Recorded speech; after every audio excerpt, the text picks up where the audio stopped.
Ooh, we're live right now. Okay. So much for the intro. We're not doing an intro. We're just going live. Give me a second. Private chat. I hit live. Okay, that's on me. Sorry. Okay, we're here. Yes, I understand. I hit live. You can still do the intro video. Do the thing. Yeah, whatever. All right, we'll just go. Welcome to the Market Down podcast. I am here in my parents' house. It's me, Matt, Mean Streak Matt. I'm a little under the weather, doing the best I can, so bear with us. Luckily, I've got Eric to back me up, and we're of course reviewing tonight. It's WWE's Bad Blood, and decent show. We'll get into it. Want to say right off the bat, great intro. Like they had a lot going on here, a lot of production value, a lot of like video packages that were fresh, that were new.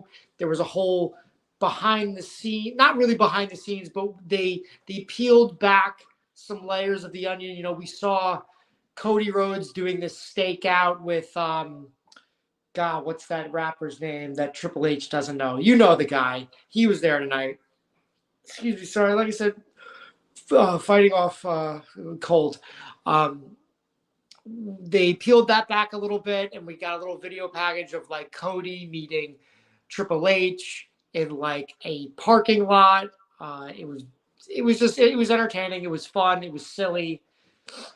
Not the usual way they start things off. So very cool right off the bat. Loved it. And then we get right into it. They start with they're doing stats about Hell in a Cell, Bad Blood. Everybody involved as they come out. We're starting hot and heavy. The first matchup is the Hell in a Cell match between CM Punk and Drew McIntyre. And I have to sneeze. I'm going to hold off as much as I can. Oh, boy. So, again, they're giving us the stats. You know, CM Punk hasn't been in like a Hell in a Cell match in like 11 years. Drew McIntyre is 0-2 in Hell in a Cell matches. And also the graphics they have for these guys' names, they're like special. They're in blood. Very cool stuff. As a graphic designer, I appreciate those small little details like that. And they're really going heavy with the stats. Before I even get into the matches, guys, they mentioned the last time CM Punk had a Hell in a Cell match was with none other than Ryback. They did a Ryback name drop. And I was like, that was not on my 2024 WWE bingo card. I don't know about you guys, but not mine, that's for sure. Excuse me. Sorry. So like I said, I'm fighting off a cold. Something's going on with me. Nothing serious, but I am a little snuffly. So apologies ahead of time for any sniffles. So, okay. So the match starts, you know, pretty heavy hitting, you know, hot and heavy. Like I said, these two, no love lost between them. At one point, they grab a table and they bring it in the ring, but like something's wrong with one of the table legs, and I couldn't tell if that was like planned or not. My guess is not planned because I won't go to the end of the match, but I will say that particular table never got broken. So in this spot, Drew McIntyre rips the table leg off and just is like trying to like hit CM Punk with it. And they go back and forth with it. And it's like, it's kind of nerve wracking because you think like, oh, I could just like kind of hit this guy with it. But like, there's like this middle part that's just like a little bit longer. So anytime you kind of go like this, it looks like you're going to like impale the other dude with it. So it was kind of interesting. And then I think it was Punk starts dropping Drew McIntyre onto the back of the table, onto the other leg of the table. And it's just something we've never really seen before. You know, they typically try and stay away from the underside of the table as far as spots go. And I thought that was interesting. Here we go. Kevin Owens turned on Cody Rhodes and attacked him outside his bus. What's this? Is this after the show? What? Did this just happen? Oh, God, I'm sorry about the snuffling. Let me get a tissue here. I have a tissue underneath my camera. All right, fresh tissue. Here we go. Sorry. So breaking news, Kevin Owens just attacked Cody Rhodes outside his Wheatley Vodka tour bus. Interesting to say the least. And in front of fans too. This wasn't like a secret, parking lot attack that we'll see in security cam footage on Friday Night SmackDown. You can see there's a bunch of fans that are there, I'm sure, making noises. Okay. Wow. Kevin's just beating the crap out of Cody. I kind of like it. Interesting. Oh, man. And again, sorry for the snuffles, guys. There won't be the last time you say that. So things escalated quickly. I mean, things really got out of hand fast with Kevin Owens and Cody Rhodes in the parking lot. I hope he tagged his bus. That would have been funny. So this was an interesting Hell in a Cell match. I would say for me, it was match of the night. I very much enjoyed it. Both these guys really went at it. And I'm not even talking about what I will in a sec. But the next thing I'm going to say is they didn't do any like crazy stunts in Hell in a Cell. They just, I think at one point, Drew McIntyre lawn darted CM Punk into the side of the cell, and it was a great spot. Like, it looked good, it looked gnarly, it was cool. And let me see my notes, I think. And he did that, was able to bust Punk open. So Punk was bleeding from the head for that lawn dart spot. And a couple times Drew McIntyre like hit Punk on the stairs. WWE letting CM Punk bleed inside Hell in a Cell is something we all prayed for, and it happened. That's funny. Good one, producer boy. I'm glad you're here with me. It reminded me, like, I think two particular spots he gave like Punk like a good stomp on the head on the stairs, and it reminded me way back when Drew McIntyre did a stomp to Matt Hardy's head on the stairs, which like basically ended a match on SmackDown. It wasn't the plans finished, but they're like, yo, that looks vicious. Let's just end it there. Overtime, sorry. Anywho, so Punk got busted open. I guess they bring it back into the ring. A complaint I had is Punk did like a double axe handle on the top from the top rope. I hate the double axe handle from the top rope. I think it's a lazy move that's never looked good, ever. Woo! Kevin Owens attacking Cody Rhodes. I like it. Drew on his knees, covered in blood, while CM Punk yells, "Pray to your God." I have no words. Yeah, we will get to that. Drew, and I do have some comments on that as well. Drew McIntyre also gets busted open shortly after Punk. After the double axe handle, the crowd starts a "This is awesome" chant. Now, this is very much a nitpick, but I'm just like, don't give it to them so soon. The match was good at this point, but it wasn't even great yet. Like, it was just like they're going through the moves. It's building to something. We haven't gotten to the "This is awesome" chant yet. Like, it's just like, are you trying to put yourself over? Like, don't be like self-masturbatory. It's like, come on. Wait for something like really good to happen, and then you do that. I mean, it's only the first match of the night. Small nitpick. And I will say this match does get to the point where "This is awesome" chants were completely warranted, but not at this point yet, Atlanta, Georgia. They're going to be hurt tomorrow. They're going to be big oof. So, at this point, CM Punk rolls to the outside. Drew McIntyre had pulled out a toolbox earlier. They had been like using some of the plunder in the toolbox. It's like a big, black, hefty toolbox. And CM Punk, Drew, like, from the ring, goes to reach out for him on the outside. And CM Punk wails him with the toolbox and Drew gets busted open like big time. Like he's just dripping blood, like a runny faucet, and it's gnarly. Um, at this point of the match, this is totally random and it doesn't really have anything to do with anything. But I noticed it.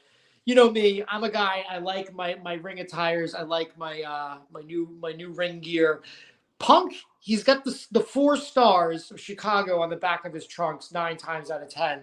This time it was like if you're looking at his butt, it's star, or you'll see it reverse side of my camera, but it was star, heart, star, star. So I'm wondering what that heart was about. If you guys know, let me know. Because he's the second city saint. I don't think that's why, but interesting gear he had on. So at this point, I guess there's too much blood. So the ref grabs a white towel and like hands it. I don't know if he hands the same towel to both guys, but he definitely hands it to Drew. And as that's happening, the camera changes to the crowd.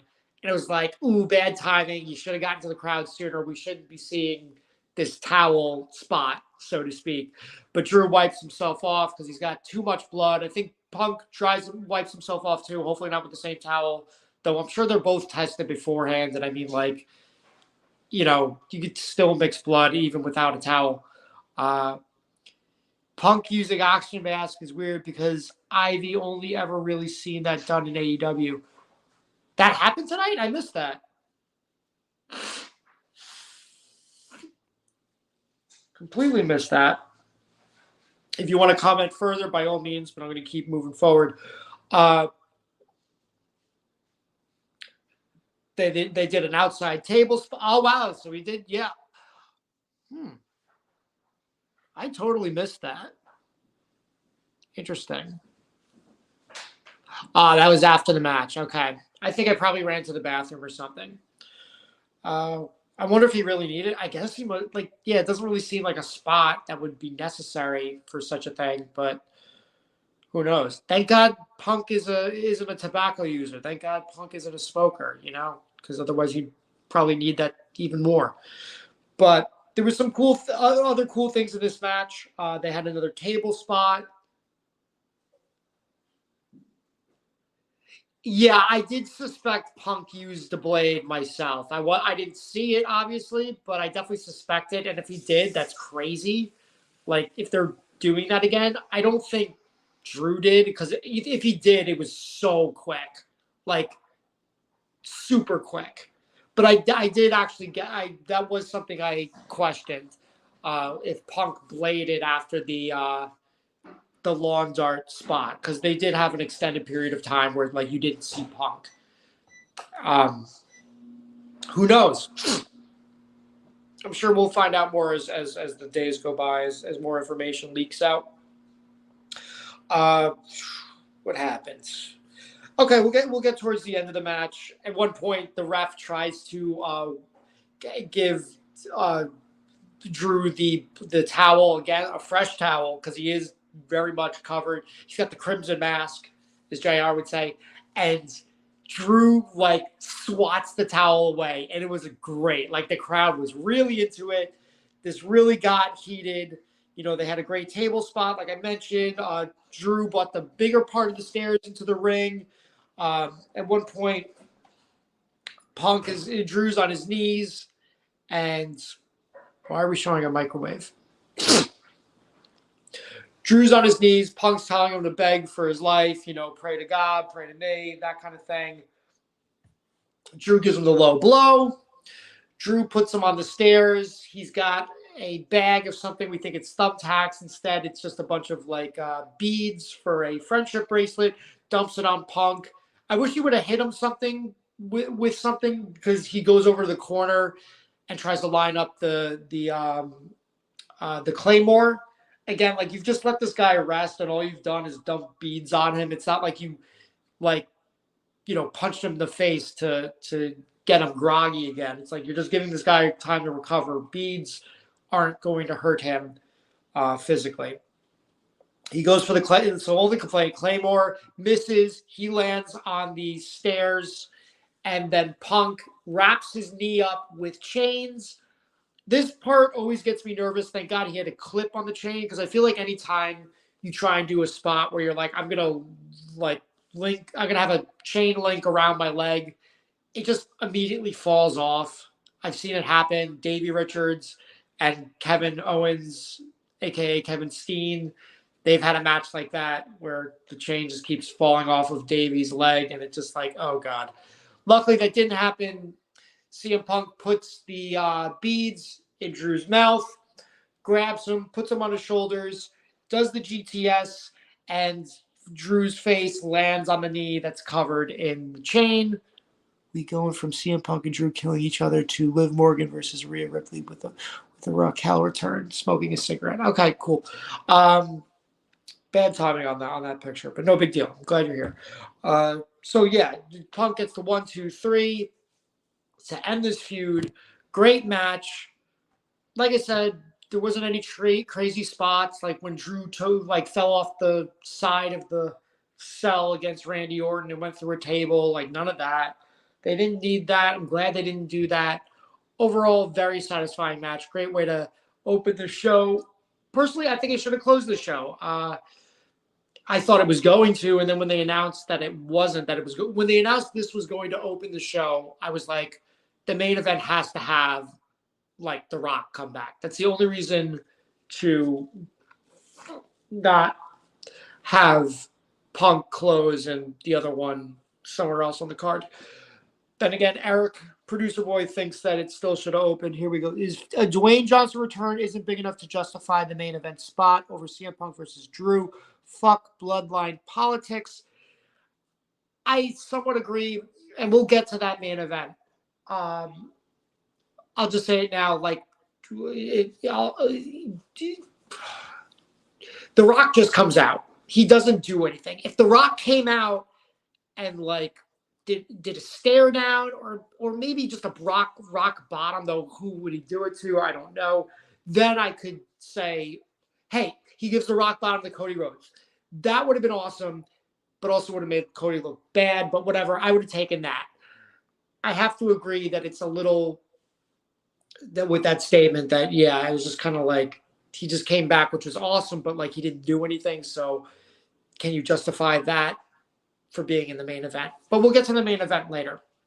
Let's get to the next match. I finished one line of notes. We got another tweet here. This match was a violent masterpiece. It was everything I wanted it to be. CM Punk and Drew McIntyre delivered. I agree. I think I had 2 complaints in that match, and they were both very, very minor complaints, and also the "This is awesome" chant. We'll say the third complaint, but that's not even on Punk or Drew. But I would say this is a great match, and I still think, yeah, it should have main evented. But we got what happened here? Oh, okay, we're going to back to the hosts. The hosts of this event are Bianca Belair, Jade Cargill, and Naomi. Naomi, I guess, being in this trifecta again. The less I say there, I don't want to be negative. They just had a weird use of legends. Like, they were all in a VIP box, and they're just kind of like, Mickie James is here, but like she doesn't turn around. I guess they were saving it for later when she's in a seat and does the normal like wave hello to fans gimmick. But I think they could have done more with this spot. They'll come back to this VIP area, but this VIP box, and they'll do more with the VIP box in a later segment. But this first segment, they didn't really do much. It was just like Jey Uso in the back, yeeting with people, and there was a few legends there that didn't really do anything. It would have been like, I don't know, maybe they could have done some more skit type stuff with them, because none of the legends really did anything tonight except for either be in that VIP box doing nothing or doing the standard like, look who's here, it's Jacqueline does the wave, it's Lillian Garcia waves to the crowd, Booker T, yada yada yada, all those people doing all those things. But I digress. We go into the next match, which was Nia Jax versus Bayley. And Boy, I didn't like this match. I didn't think it was good. I really liked their SummerSlam match. I think this had potential to be a great sequel to that. And I was looking forward to it personally, even though I was just kind of like not a huge fan of either of these girls. And I think these gals, these ladies, these women, these superstars. And I think we basically all thought Nia was going to win, and or maybe, just maybe, Tiffany might cash in. But I figured that wasn't happening tonight. We would just get a tease, which we did.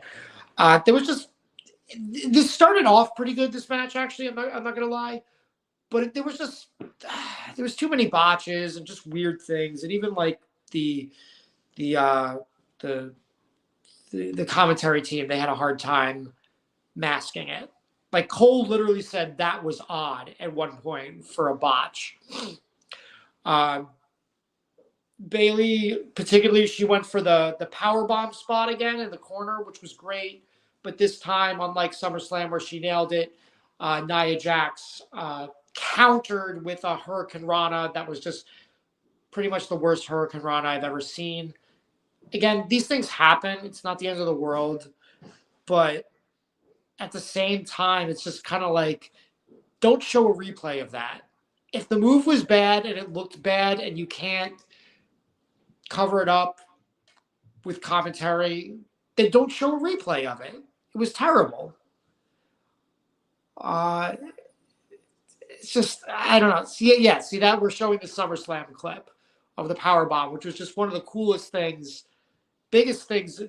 I would say one of the highlights of that SummerSlam was the powerbomb spot. So, whatever. There was some cool stuff after, though. Like, no way we watch Nia Jax versus Bailey after this. I mean, yeah, I don't know, man. Bailey did hit a Samoan drop. It was cool. Like, there was a Samoan drop before that was bad. Bailey hit a pop-up stunner, which was cool.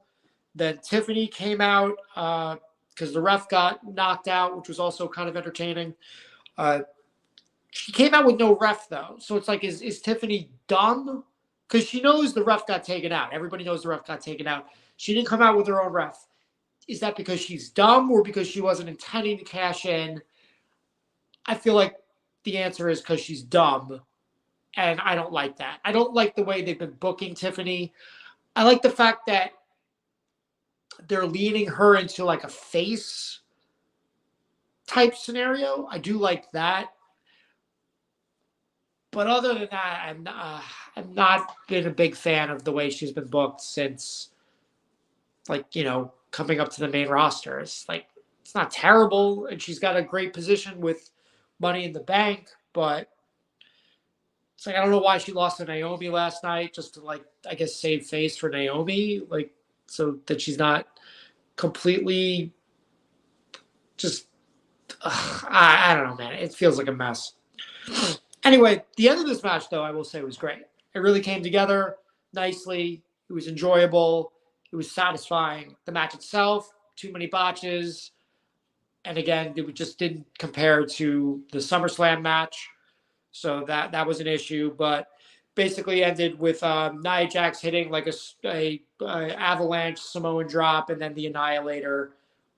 So cool finish. I will give them that. They had a very cool finish. And it is honestly the opposite of the women's match later, which we'll get to. What do we got next? Damian Priest versus... let's see. Do we have any comments? No, we don't. Okay, just want to make sure. Next up, we got Damian Priest versus Finn Balor. This is hard hitting right out the gate. I would say even more so than Punk versus Drew McIntyre. Like, they're really hitting hard. You feel like these hits are connecting. They sound real. Looks good. Pretty solid stuff. Damian Priest hits a sling blade on the outside at one point. That was entertaining. Sorry, Finn Balor hits Damian Priest with a sling blade. Damian Priest would hit a Falcon Arrow on the inside of the ring, which they call a Broken Arrow, which is cool. I'm glad that he's got like an original name for that move. At one point, he hits a Razor's Edge, and Finn kicks out at 2. Not sure how I feel about that. Damian Priest has become only the 5th man to kick out of the coup de grace. Wow, really? That few people? I had no idea. That's crazy. Because like I definitely knew he was kicking out of it. It was only one kick out, but that's like Finn's been in WWE a long time. Like he's been in WWE like like I think like 9 years, something like that. That's impressive. Wow. But then we go about kickouts. I don't know if Damian Priest should be using the Razor's Edge. Hear me out. Like I know that Razor Ramon is like one of his childhood heroes, like his favorite wrestlers, and he still embodies that. Like he's got like the paint on uh his gear half the time, and then he's his in his theme music he's like I'm the bad guy. I get it. It's cool, but it's also not cool when you got people kicking out of the Razor's Edge. No one ever kicked out of Razor Ramon's Razor Edge. It's like why should he's not here to use it anymore or even to but and then even on top of that, Ethan Page, former NXT champion in WWE right now, his finisher is a variation of it is the Razor's Edge. He just calls it the Ego's Edge. So it's like I don't know how I feel about your. I would say it's a signature. It's not even Damian's finisher. It's his signature. I don't know. I have mixed feelings on it. Let's just put it that way. It looks like he's going to hit Damian, hit him with the move. Sorry, I'm really not feeling great, guys. I'm just hanging in there. Hang in there with me, please. Damian Priest looks like he's going to do a table spot on the announce table. Thinks about it for a second and does an apron bomb instead. Kind of entertaining. I get the feeling that maybe they're doing a table spot later on in the evening and you can't do it then. No Spanish announce table tonight. Is that something? Have I missed something? Are they not doing that anymore? Or did they move where they're at? I know they've had them in different sections before, but just interesting. So no table spot. Carlito and JD come out to rile things up. That's when Damian kicks out of the coup de grace. And people were yeeting. I would have liked to have seen Jay come out. I mean, I guess they don't really want to have Jay involved with the Terror Twins. Like maybe he's just trying to get involved with Rhea and they want to do things separately. I don't know. It just sucks for Finn that even with the help of 2 of his goons, he couldn't beat Damian Priest. Like, I don't think Finn can really elevate himself from this at this point. And it's sad because he's a Grand Slam champion. He's a current tag team champion, and he's the only tag champion who's been on a pay-per-view on a premium live event since WrestleMania, which is nuts. But he's the only one. He's the only tag champion to have a match in a premium live event since Mania. It's just So yeah, Damian Priest hits the South of Heaven, picks up the win. It makes sense storyline wise, but I wouldn't have minded if Finn won. James, our correspondent James says The Rock comes back to take another main event from Punk. It's like poetry. It rhymes. That's really funny, and I couldn't agree more. I think Punk and Drew should have main evented. I think that was the most satisfying match. But again, I think WWE is less interested in the wrestling as they are for the moments or the characters. And I think to some degree that's true. But not in all degrees, and we're all entitled to our own opinions as well. But I think Kurt Angle said it best, and I'm paraphrasing what he said. He said it's not really about the matches, it's about the characters and what we remember. Like, we remember the characters, not so much the matches. And again, that's somewhat true. I think Kurt Angle had some of the best matches, but he also had a really great character. So it's it's really, for me, I think it's a combination of the two. You got to have both to be the best. And Kurt Angle was the best. That's one of my guys. He's Mount Rushmore for me, Kurt Angle, for sure. No doubt about it. Okay. Next up, it's not a match. We have an announcement. Triple H comes to the ring. There's like a little podium next to him, but it's got I was about to say a turban. It's got a curtain, like a tablecloth, whatever you want to call it, covering up what's probably a title. And he's talking about Crown Jewel. And I enjoyed this from the standpoint that, like, when he got hyped up about Crown Jewel, there were some audible boos, which I appreciate. This is the US of A, buddy. We're not too keen on countries that, treat their women like second-class citizens and, decapitate our reporters, not really feeling it. Let's put it this way. I have no intention of going to Saudi Arabia to see a Crown Jewel event or go to Saudi Arabia in general. It's not my number one vacation destination.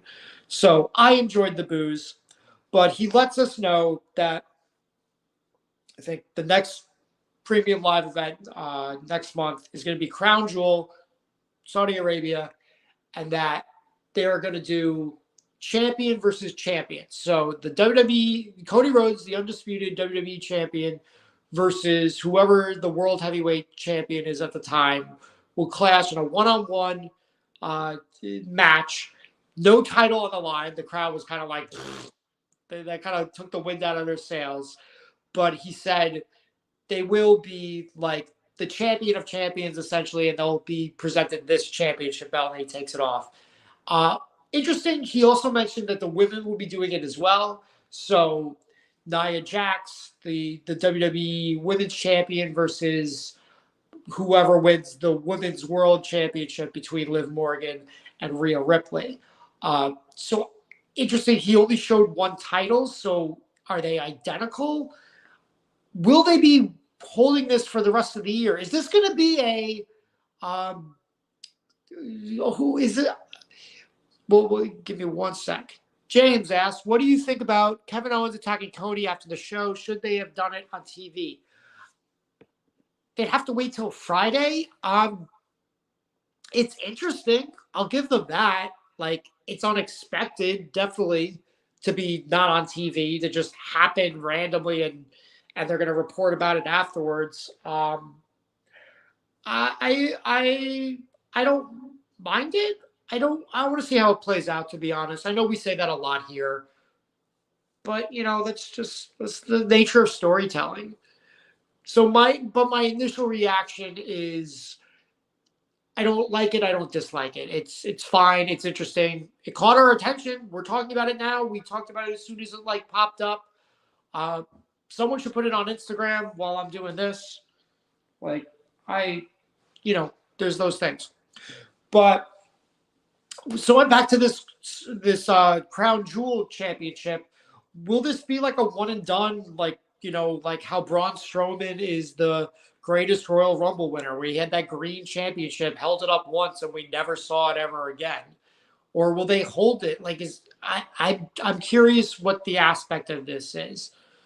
But anyway, Gunther comes out. Gunther is like, Triple H, the last time we were in Saudi Arabia, I won the King of the Ring tournament. I beat Randy Orton, and you crowned me the King of the Ring, and I can't wait for you to do the exact same thing with this championship here, at Crown Jewel, because obviously I'm going to beat Sammy tomorrow. He's a jabroni. They then showed that Goldberg is in the audience. They showed him earlier, but they're showing him again. He's got his hat on. It's like, Goldberg, take your hat off so people can see your face. Come on. That's 101. I understand when you're trying to be inconspicuous, but it's not the time to be inconspicuous. So, it's a small nitpick. But he's there with Gage, his son, and then also his wife, which they kind of showed very briefly. But Gunther brings up the fact, Bill Goldberg, you're here. And you might have remembered a few weeks ago, I told Bret Hart that you were my favorite wrestler, and that's actually not true. And so the crowd boos, and Gunther is giving Goldberg the business a bit. It says, "Oh, I'm just he's just basically saying I'm joshing around. I'm just busting your chops." But then he's like, "But I will tell you what I'm not joking about. Like, I hope you're a better father than you are the champion." And then Goldberg's just like, "Nah, buddy." So he hops the barricade. People are getting hyped. I was getting hyped, and I'm not a Goldberg guy. I'm not a Goldberg guy at all. I haven't enjoyed any of his matches since the last Brock Lesnar match he had at WrestleMania. That was the last time I enjoyed a Bill Goldberg match. I didn't even like the Bobby Lashley Saudi Arabia match that I know a lot of people liked. I think you could have had Goldberg retire. That could have been a retirement match against Lesnar, and Goldberg could have just come back after that and speared and jackhammered anybody he wants without it actually being a match. And I think that would have been just as satisfying as any of his matches. That's my thought. At the same time, though, I thought this was compelling. Would you be interested in Gunther versus Goldberg? I think it's compelling, but I think it could just be disappointing, like so many of Goldberg's matches have been in the last 5 or 6 years. Like, Drew McIntyre match stunk. I could just go on and on about the matches that stunk. It doesn't matter. The issue I have with this, again, I think it's compelling, a Gunther versus Goldberg standoff, which they didn't even actually do. The security stops Goldberg from actually entering the ring. Sami Zayn comes out and starts kicking Gunther's ass. And then Gunther gets hit to the outside. Sami goes after him. They get separated. Gunther runs away. Sami gets separated. And then Goldberg's in the ring, and Triple H holds his arm up, and Goldberg's music is playing, and he goes on the top rope. And it's like, Goldberg, you didn't fucking do anything.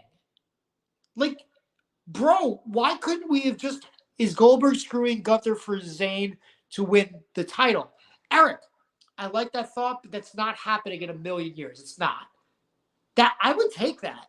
If that's what it takes for Sami to win a world title, I would take that. That is this generation's Lesnar losing to Eddie Guerrero via Goldberg shenanigans. I actually really like that idea, Eric. Thank you for bringing that up. If that does happen, all the complaints I'm about to make can be thrown out the window. So my complaints here is you completely dwarf Sami here. Everyone after this segment is talking about, Gunther versus Goldberg. Won't that be cool? Do you think they'll do that? Man, I really want to see those two guys go at it. Meanwhile, we have Gunther versus Sami for the world title tomorrow. No one's talking about that. They should have had... There was only 5 matches tonight for a 3.5-hour show, which is ridiculous. They should have had Sami versus Gunther tonight. There was no world title on the line tonight, unless you call the women's world. You know what I'm saying? Yes, Cody had a match, but there was no world title for the men on the line tonight, which stinks. My thing, you should have had Gunther versus Sami, have Gunther win the match. Then you could have a standoff against Goldberg. Does it also kind of like dwarf Sami? Sure, but Sami already lost. You know what I mean? Like, it's not like he's stepping over Sami, or like, you know what I'm saying? This is not good for Sami. There's less focus on him.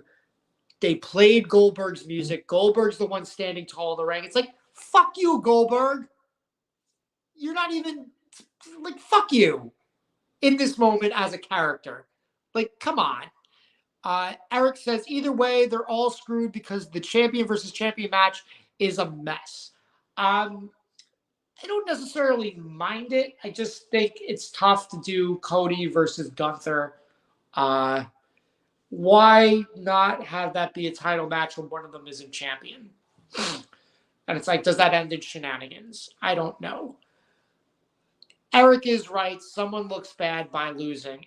It's also bad because, let's say Gunther beats Sami. I'm sorry, beats Cody.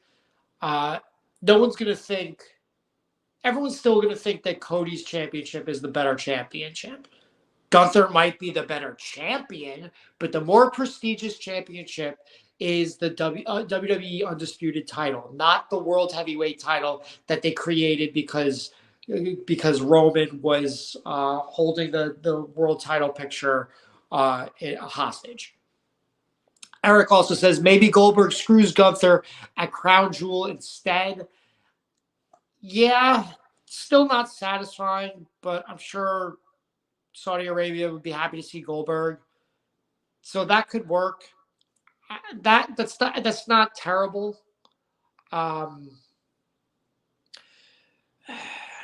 Yeah, I mean, look, I like that they're trying new things. You should always try new things. Don't get sorry, I need a new tissue. Don't get complacent.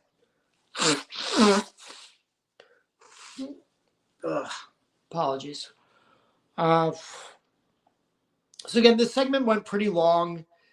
Again, there was only 5 matches tonight. I think you could have thrown in Sammy versus Gunther for the World Championship, and you could have done the Goldberg face-off afterwards.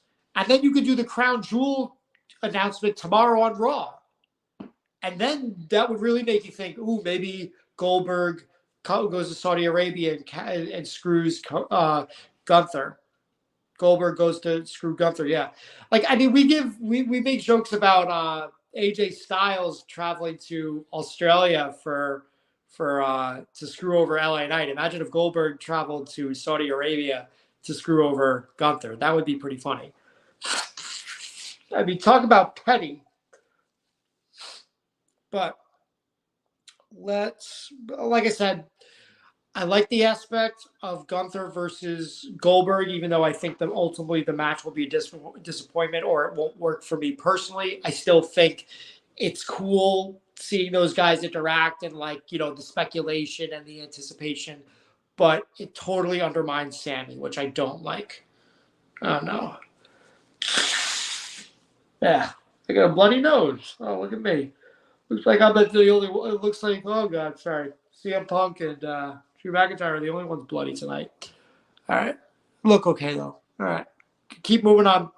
Like I said, not feeling great, but I'm doing the best I can, guys. I appreciate you watching. Keep a close track of us and whatnot. Hope you're enjoying the show. Anyway, we get another. We're back to that VIP box, the party box with the gals running the show, not hosting the show. Sorry, Naomi, Bianca Belair, and Jade Cargill. They're talking to that the rapper. Sorry, Triple H doesn't know him, and neither do I. Or maybe Triple H does know him, but I definitely don't know him. Maybe he's popular with the kids. I don't know.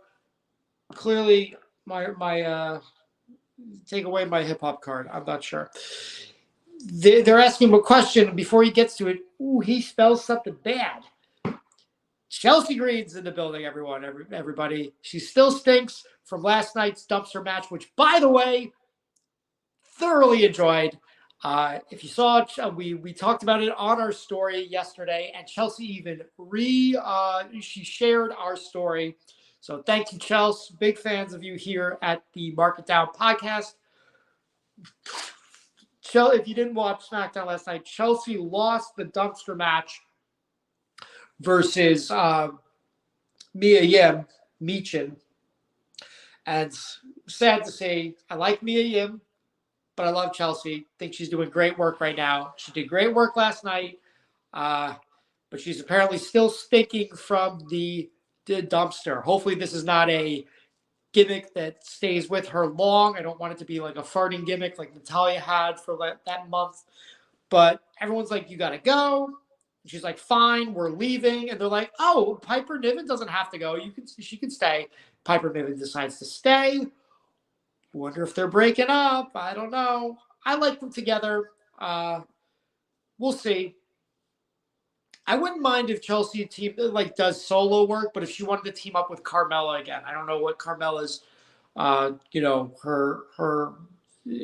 medical status is. I know she was not cleared, but she does get cleared. I think putting them back together, if you remember, they were a duo before Chelsea and Sonia Deville were a duo, and I think they worked really well together. They're kind of similar. I think they bounce well off each other. And hell, even if Carmella wanted to come back and just manage, I think she could do that. She's great.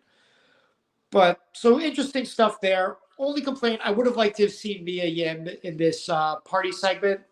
I mean, she won the match last night. Why not book her? You've booked Jimmy. You booked Jey Uso in this VIP party suite. Why not have Mia Yim in there as well? Who doesn't like to be? I hear they get like you get like a nice little paycheck from doing something silly like that, just being in the background. Not that she needs it, but who doesn't like a nice paycheck, right? All right, let's keep moving forward. All right, we get to the Liv Morgan Rhea Ripley match. And again, this is the match. I really like this match. I'm going to talk about it. Great moves, great story. Then they just kind of flubbed up the ending. The beginning, they have a whole video package of them in the car driving around Atlanta. It's cool. The lowrider comes into the arena, does some moves. Dom and Liv get out of the car. They're doing their whole thing, like, rubbing noses, kissing on the forehead, kissing on the cheek. This is the complaint I'm going to make. Do they need to be kissing on the lips every week? No. Do I particularly want to see them be kissing on the lips? I don't really care. But all I'm saying is, if they're bad guys and they're boyfriend and girlfriend and we're supposed to hate them, I feel like they should be doing more PDA, like open mouth kisses, like, you know what I mean? Like when they're kissing each other on like the forehead and the cheek and like doing the Eskimo kisses. Are we still allowed to say Eskimo kisses? If there's a replacement for Eskimo kisses, please let me know. I like to be PC. I'm also, but regardless, they don't feel like a real couple. And yes, we all know that Dominic Mysterio is married in real life. That doesn't mean he can't have a side chick. Are we still allowed to say side chick? Is that still PC? Anyway, keep me updated.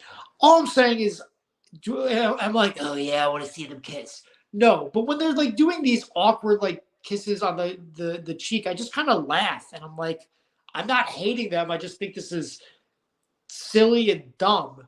Like, you should be making out and pissing people off and be like, gross. I hate these guys. Like, that's disgusting. Like, they really are boyfriend and girlfriend. Like, they're sucking face.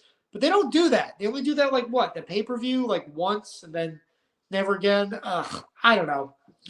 I think you're acting. Actors kiss on the lips all the time. You got to do it too. That's my first note.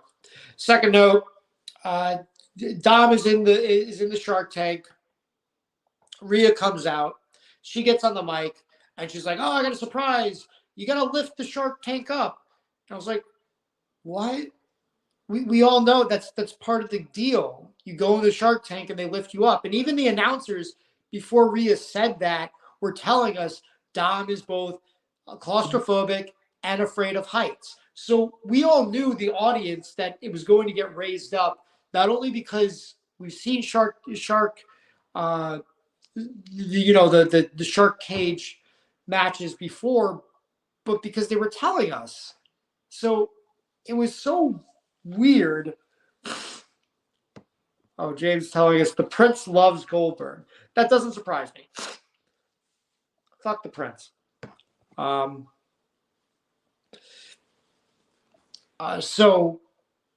was this like unforgivable? No. Did it ruin the match? No. But it was just a weird note. Like, maybe something got lost in translation. I don't know.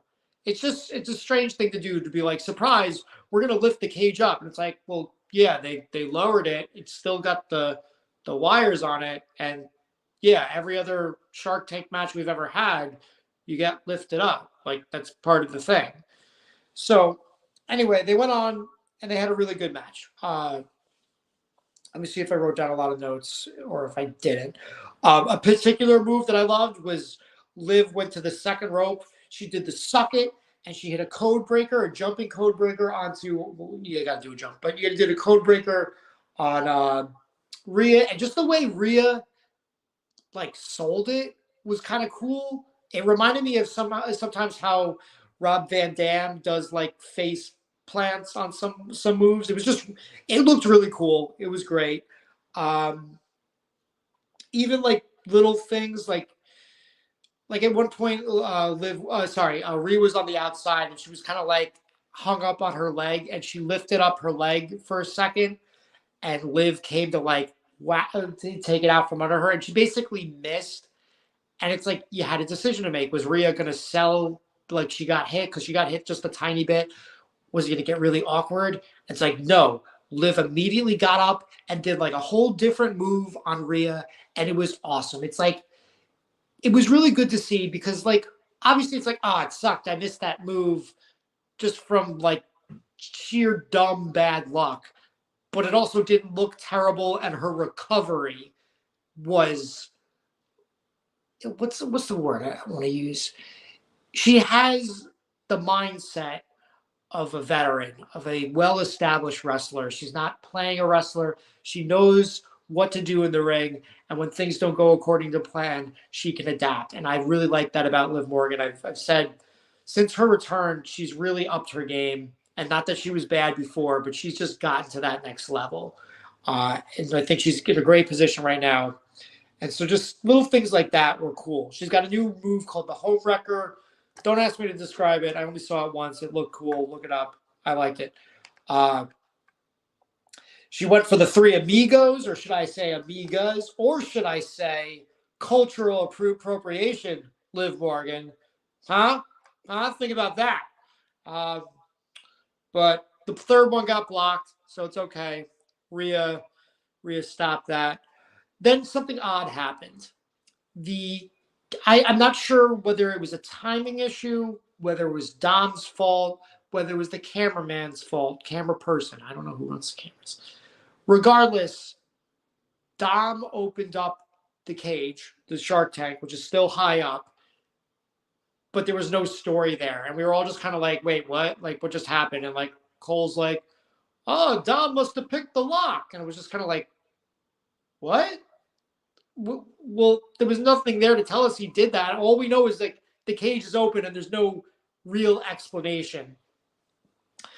Again, didn't ruin the match, but it definitely was a hiccup, and I was confused. It was a little bit jarring.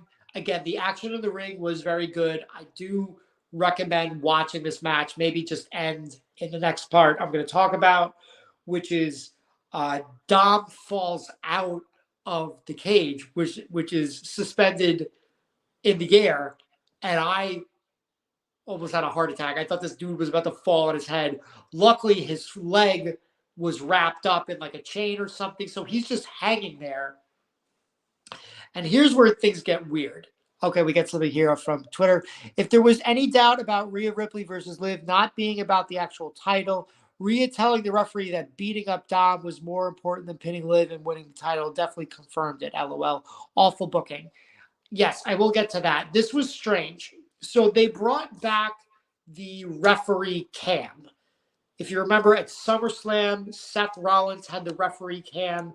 It fell off of him early on, so they didn't really get to use it. There was no heat on Seth. This was the first time they had done it, and they weren't dissatisfied with it. But obviously, they would have wanted to have used it more. They had it set up for this match. They tell us that the refs got it. They do like a real zoom in on the ref, and it's really awkward and whatnot. And then we see that he has it on, and I'm like, okay, fine, we get the idea. They did not use it in the match at all up until this point when Dom is flailing. Liv is dead in the ring, not literally, but she's destroyed by Rhea, who hit the riptide on the outside, rolled her back in, and Rhea tells the ref, this is when the cam's on, hey, can you give me a minute? I want to kill Dom. And the ref literally says, yeah, that's fair. I'm like, what? We have another thing from Twitter here. Liv Morgan was favored to win at WWE Bad Blood by betonline.ag, but because the finish got changed on the spot, if you bet on Rhea Ripley, you earn some coin. That is a really good point. Like, I don't bet on wrestling. I don't bet in general, but like I totally was betting. Like if you wanted to bet on a match tonight, I would have totally bet on Liv winning. So we'll get there. The ref says, yeah, that's fine. Like, what? That is such dumb booking. It makes no sense. He's not doing his job. Like, maybe if the ref had, I'll give you a couple of explanations that could have worked. Maybe if the ref had some ongoing feud with Dom in the past, where like they just didn't get along, and he's like, yeah, I'll look the other way. Maybe Rhea seduces the ref. That's another one. Rhea hits Dom a bunch of times, runs in to break up the count, goes back out, hits him a bunch of more times, rinse and repeat. It was mind-boggling. Like, it was so dumb. So she goes, fine, we'll get past that. We'll get past that, all right? Rhea goes out. It's also like, why not just, regardless. She goes out. She starts hitting Dom like a pin. Sorry, my nose is really itchy right now. Rhea starts hitting Dom like a pinata. And I'm pretty sure Dom had some kind of like he had his vest on, but the way she was hitting him, the way it was sounding, it sounded like he had like some padding on. That would be my guess. So that was kind of lame. But she's hitting him like a pinata. Maybe he's got a heavy jacket on. I don't know. Then Raquel Gonzalez comes out and she attacks Rhea sort of in front of the ref. And then it looks like the ref tries to have like tunnel vision so he doesn't see it. And he rolls Rhea back. She rolls Rhea back in. And she put like then the bell rings and she puts Liv on top of Rhea. And it's like, oh God, Rhea just won by DQ. I like that Raquel Rodriguez is back. Is she going by Raquel Rodriguez or is she going by Raquel Gonzalez? God damn it. Rodriguez. That's that. Her real name is Gonzalez. She's going by Rodriguez. I guess maybe Raquel fucked up. I'm not sure. But all I know is like there's no reason why Rhea shouldn't get a rematch now. So we have to deal with that. I like it gives Raquel something to do, which is good.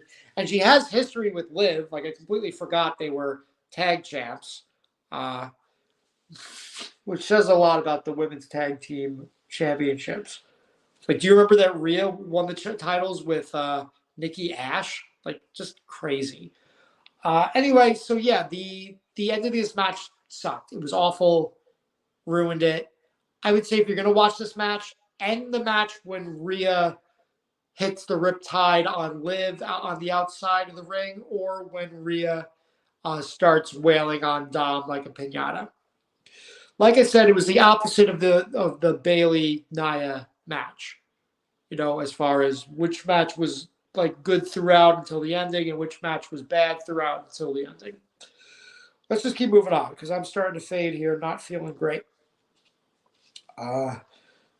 There's another coming soon. There's something about a fast car, like some character that likes fast cars. I don't know. It kind of reminded me of Fast Lane, like maybe that pay-per-view is coming back. But no, it looks like there's a character coming. And it has something to do with fast cars. Maybe we're going to get this character that comes out in a car each week. Kind of like an Alberto Del Rio. Geez, did we get to the main event already? All right, so the last match, it's the tag match. You've got Cody Rhodes versus Roman Reigns versus... Sorry, Cody Rhodes and Roman... Sorry, I'm really starting to fade here. Just bear with me. You got Cody Rhodes and Roman Reigns versus the Bloodline of Solo Sikoa and Jacob Fatu. Now, Tama Tonga and Tongaloa successfully defended the tag titles last night in a ladder match, which I was actually surprised about. I thought they were going to lose to the Street Profits. That way they could get some black people to have something to do on the main roster, which there's been complaints about. It also allows the tag champs to lose the match without getting pinned, which is also good. And then also it's just strange tonight. It's like you've got your main event is a tag team match, and it's the faction is the part that's not the tag team champions in the match. That just makes the tag titles look like crap. And also, we've got another premium live event where the tag titles are not on the line. So it's unfortunate. Solo and Jacob Fatu come out first. They come out quick. Then it's Cody, not Roman, but Cody. Very extended intro. And then Roman comes out with an even more extended intro. And at this point, it's just like, this is taking too long. I get the grandeur. I get the, take your time, let it build up, that kind of thing. But this was excessive. I also didn't like that Roman comes out after the champ. Like, I'm not a fan of that. Michael Cole, with a straight face, says this is the most important match in Cody Rhodes' career. So not the 2 WrestleMania main events, not the return, not the Hell in a Cell match he had said was Seth Rollins. Let's say Seth Rogen. Still bleeding. So, yeah, it's like, come on, dude. Cody hits some big moves on Jacob Fatu. He shrugs them off immediately. Very cool. It's then too long to even tag in Roman Reigns. That just takes forever. There were some cool moves. There was a double super kick by the Bloodline to Roman Reigns, followed by a moonsault and a splash. Let's see. Cody hits a splash on Fatu to the. I'm going through the thing fast. I want to wrap up. Cody hits a splash onto Fatu onto the announce table. You know, the one that Damian Priest was not allowed to put Finn Balor through. At this point, the tag champs come out to distract Roman. They successfully do. It looks like Solo is going to pick up the win, but a masked vigilante comes out of nowhere. He's on the outside. He kills the tag team champions. It's Jimmy Uso. No yeet. Should no yeet be this? No yeet. I don't know. Roman picks up on the distraction, hits a spear on Solo for the 1-2-3. Cody finally gets back in the ring after Jimmy and Roman celebrate for like an eternity. It's like if he had just been in the ring after, like at the 1-2-3, like slid into the ring and just kind of like stood on the side, I think that would have been acceptable. He was gone way too long. Like, I get that he went through the table, but like that was an offensive move for him. He should be able to recover. It just made Cody look bad. They kind of nod each other. Getting all the names picked up now. It's just late. Roman and Cody nod each other, and Roman and Jimmy leave. The Bloodline then attack Cody, and Jimmy's just like, "Oh, we gotta go back and save him. Like you said, you would have his back." And Roman kind of like, I like it. Roman makes sense. He's like, "Yeah, I said that, but like that was for the match." And Jimmy was like, "Come on." Jimmy's like, "I'll do like whatever you want to do, like whatever you call." And Roman, he's a bona fide face now. He goes in, he goes back, he goes for the save. He hands Cody the title, and it's all about to end. And that's when The Rock comes out, and the place goes crazy. 16,000 people. I mean, we knew Rock was in town, so we knew, and then this was the main event. We knew there was a good chance that The Rock was going to come out. So he comes out, he does 1, 2, and then I think he does 3. I mean, however, 1, 2, 3. Then he's like, ah. I was like, who's he saying that to? Is he saying that to Roman? Is he saying that to Cody? I don't know. He leaves. And it was fine. Uh, the show overall was fine. Uh, I'm not. I'm not like, oh man, I'm so glad I got to see that. But I'm also not like, oh man, I'm so pissed I wasted my Saturday night watching that. So it was fine. I would have wished I was watching with somebody, or I wish I had one of the guys here to talk about it with me. But that I was the only one available tonight, and that's okay. We're told Drew McIntyre got 16 staples after his match, but it is otherwise fine. What a match! Yeah, that's nuts. Good for Drew. Hope he gets some time off. He deserves it. Um, again, I think that first match was just amazing from beginning to end. Great match. Again, I literally only had 3 complaints, and they were all very, very, very minimal. Uh, very satisfying match. Uh, cool, innovative. Again, there was some stuff at the table that was new that we'd never seen before. But overall, this thing was fine. Funniest wrestler of all time returned at the end of the pay-per-view with his fake belt, stared at Cody and Roman, did a countdown for his music, left, and did an Instagram live immediately afterwards. Oh, that's funny. Yeah, I guess that's what he did. I mean, it is what it is. Anyway, this is the Market Down podcast. We do this multiple times a week, usually together as a group, and when we're not under the weather, but I'm doing the best I can, guys. I hope you enjoyed. What do we got going on lately? We've always got giveaways. I think we have to announce some giveaways, or should have already. Apologies on that. We're a little behind, but don't worry. We have the stuff in. We have the stuff ready to go, ready to ship out to our winners. So be on the lookout for those. We're going to be announcing stuff real soon if we haven't already, as well as other stuff that's coming out too. We're big on Instagram, Facebook, X, YouTube, obviously. Uh, I do the Instagram stuff, so if you enjoy that, that's usually me. But it's all collaborative group effort as well. So no one, just don't, you can't give all the credit to one person.